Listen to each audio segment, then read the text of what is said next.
ভুল করছেন। আপনারা শুধু শুধু ওই মেয়েটিকে আর আমাকে শাস্তি দিতে চাইছেন। আমরা এমন কোনো অন্যায় করিনি যে আমাদের এত বড় শাস্তি দেবেন। তাই বলছি, দয়া করে আমাকে যেতে দিন। আমার পথ আটকাবেন না। আমাকে আমার তখন থেকে আপনাকে বুঝিয়ে যাচ্ছি যে আমরা গ্রামের মানুষরা সহজ সরল হতে পারি, কিন্তু বোকা নই। চোখের সামনে যেটা দেখেছি সেটা কি করে মিথ্যা হতে পারে? আপনি কি অস্বীকার করতে পারেন ওই অবিবাহিত মেয়েটির সাথে আপনি এক কোটিরে একসাথে থাকেননি?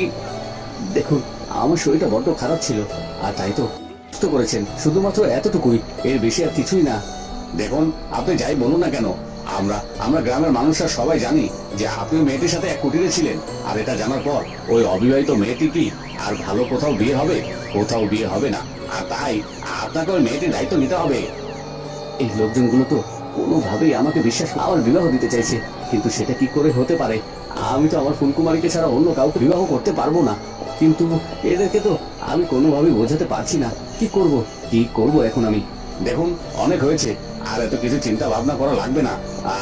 সেই সিদ্ধান্তই আপনাকে মেনে নিতে হবে। ও আমাদেরকে কোনো কিছু না জানিয়ে এভাবে হুট করে রাজপ্রাসাদ থেকে কেন চলে গিয়েছিলে? আর ফুলকুমারী, তুমি তো বড্ড অসুস্থ ছিলে। এখন এখন তোমার শরীরের কি অবস্থা? তুমি ঠিক আছো তো? হ্যাঁ হ্যাঁ রানীমা, আমি ঠিক আছি।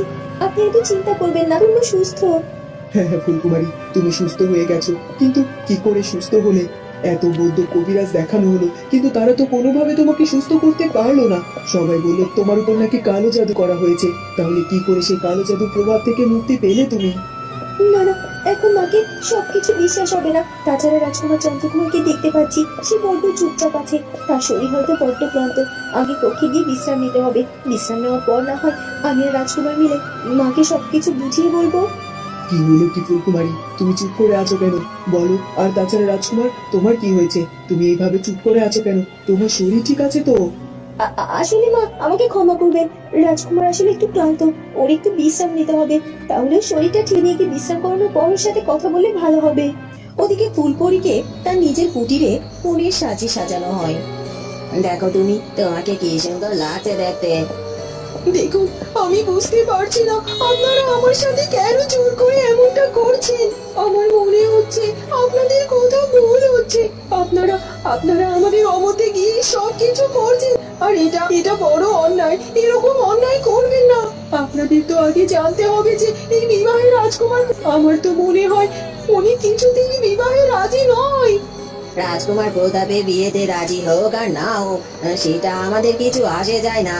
কিন্তু তুমি তো একটা মেয়ে মানুষ, তুমি তো তোমার ব্যাপারটা বুঝতে পারছো, তাই না? গ্রামের লোকজনেরা জেনে গেছে যে রাজকুমার প্রতাপের কুটিরে তোমার সাথে একসাথে দেখেছে। আর এ সব কিছু জানার পরেও কি তোমার বিবাহ হবে অন্য কোনো ভালো জায়গায়? আরে মেয়ে, যেটা হচ্ছে সেটা হতে দাও, এটা তোমার জন্য অনেক ভালো হবে। আর নিজের ভালো তো পাগলেও বোঝে, তুমি তো কিছুতেই বুঝতে চাইছো না দেখি। ওরকম একটা রাজকুমারের সাথে তোমার বিবাহ হচ্ছে বলে কথা। দেখুন, আমার ভালো জায়গায় বিবাহ হোক আর না হোক, তবে তবে আমাদের ঠিক হচ্ছে না।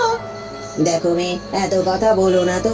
গ্রামের লোকেরা যেটা করবে ভেবে ঠিক করেছে সেটা করে ছাড়বে। আর তাছাড়া তুমি এখন তৈরিও হয়ে গেছো, এখানে চুপটি করে দাঁড়াও দেখিনি। এখনই রাজকুমারকে নিয়ে আসবে গ্রামের লোকজনেরা, বুঝেছো তো? তখনই রাজকুমারকে নিয়ে গ্রামবাসী সেখানে এসে হাজির হয়। এটা কি করে হতে পারে? তুই ঠিকঠাক দেখেছিস তো? তোর আবার কোথাও ভুল হচ্ছে না তো? হ্যাঁ হ্যাঁ, আমি ঠিকঠাকই দেখে তারপরে এসেছি। আমার কোথাও ভুল হচ্ছে না। সত্যি সত্যি তো ফুলকুমারী রাজপ্রাসাদে ফিরে এসেছে। আর এটা আমি নিজের চোখে দেখে। নিশ্চয় আমার সাথে মশকরা করছিস দাসী, না হয় মিথ্যে বলছিস। ফুলকুমারী তো মরে যাওয়ার কথা, ওর তো কোনোভাবেই ফিরে আসার কথাই নয়। না না, আমি যা বলছি সেটাই সত্যি, এর মধ্যে এক ফোঁটাও মিথ্যে নেই। আর আপনার সাথে কেনই বা মশকরা করতে যাবো বলুন তো? কিন্তু তুই তো বলেছিলি ওই তন্ত্রমাতা নাকি কখনো কোনো কাজে হারে না, আর এবারও সে কোনোভাবে হারবেও না। তাহলে কি করে ওই ফুলকুমারী সুস্থ অবস্থায় রাজকুমারকে নিয়ে রাজপ্রাসাদে ফিরে আসতে পারে? ওকে তো কালো জাদু করা হয়েছিল, আর একজন কালো জাদু করা মানুষ কখনো কি বেঁচে যেতে পারে এভাবে? শুধু শুধু তন্ত্রমাতার দোষ দেবেন না। তন্ত্রমাতা সত্যি ওকে হত্যা করার জন্য অনেক চেষ্টাও করেছিল। আপনার কি মনে নেই? রাজপ্রাসাদে কত বৌদ্ধ কবিরাজ আসলো, দেখলো, কিন্তু ফুলকুমারীকে তো কেউ সুস্থ করতে পারছিল না। কিন্তু হঠাৎ করে যে ফুলকুমারী কি করে সুস্থ হয়ে গেল সেটাই তো বুঝতে পারছি না। তবে এটা সত্যি যে ফুলকুমারী সুস্থ হয়ে প্রাসাদে ফিরেছে।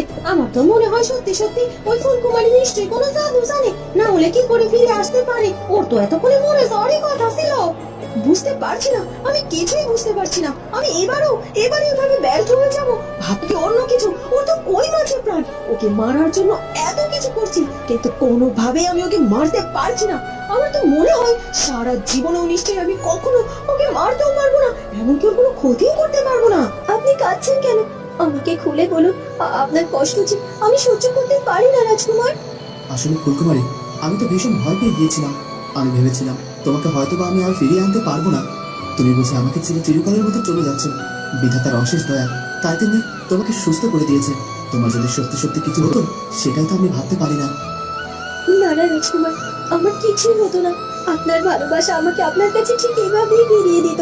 আর তাছাড়া এখন তো আমি সুস্থ হয়ে ফিরে এসেছি, আর এভাবে কষ্ট পাবেন না আপনি। ফুলকুমারী, তুমি আরো সাবধানে থাকবে। আমার মনে হয় তোমার ক্ষতি করার জন্য অনেকে ওত পেতে থাকে। আমি চাই না তোমার আর কোনো ক্ষতি হোক।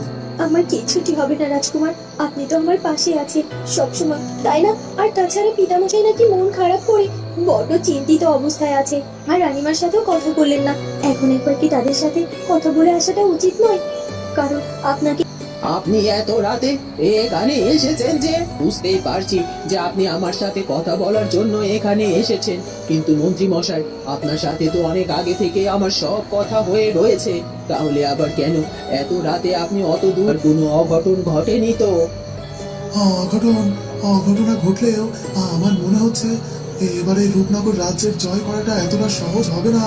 কারণ আগামীকাল নাকি এই রাজামশাই নিজে তলোয়ার হাতে নিয়ে আপনার সৈন্যদের বিরুদ্ধে দাঁড়াবে। আর তাছাড়া শুধু সেটাই নয়, রাজকুমার চন্দ্রকুমার ও তার স্ত্রীকে নিয়ে ফিরে এসেছে। আর তাছাড়া রাজকুমার চন্দ্রকুমার একজন বীর শক্তিশালী যোদ্ধা। সে যদি কোনোভাবে ওই যুদ্ধে আপনার সৈন্যদের বিরুদ্ধে দাঁড়ায়, তাহলে সে একাই আপনাদেরকে পরাজিত করে ফেলবে।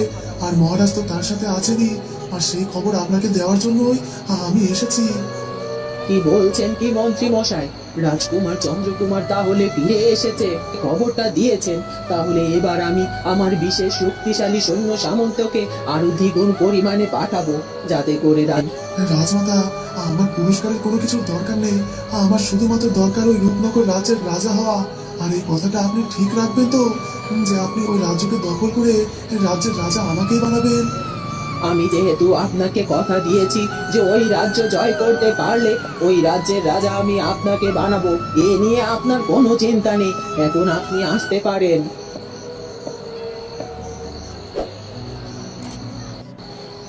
রাত আরো গভীর হয়ে যায়। ওদিকে গ্রামের লোকজনেরা সত্যি সত্যি রাজকুমার প্রতাপের সাথে ফুলকুমারীর বিবাহ সম্পন্ন করে ফেলে। অবশেষে আমাদের কাজ সম্পূর্ণ হয়েছে। অনেক বড় অনাচারের হাত থেকে এদের দুজনকে বাঁচাতে পেরেছি, আর আমাদের রাজ্যকেও বাঁচাতে পেরেছি। এবার আমাদের শান্তি। হ্যাঁ হ্যাঁ, আপনি ঠিকই বলেছেন। আর তাছাড়া ছেলে মেয়ে দুটো তো অল্প বয়সী, ওরা বুঝে উঠতে পারেনি যে কোনটা অন্যায়।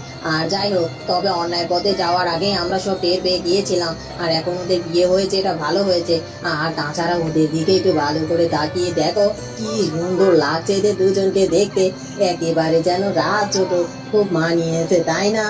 রাজকুমার প্রতাপ কোনোভাবেই লোকজনের ফাঁদে পড়ে সে পরীকে বিবাহ করতে রাজি হয়, কিন্তু ফুলপরি মনে মনে রাজকুমার প্রতাপকে পছন্দ করে, তাই সে বিবাহে খুশি না হলেও অখুশিও ছিল না।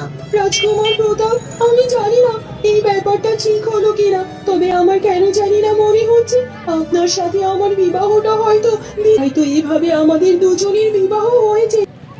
এরপর কি হলো আমরা জানবো ফুলকুমারী পর্বর পরবর্তী পর্বে। আজকের ভিডিওটি ভালো লাগলে লাইক করে দিন।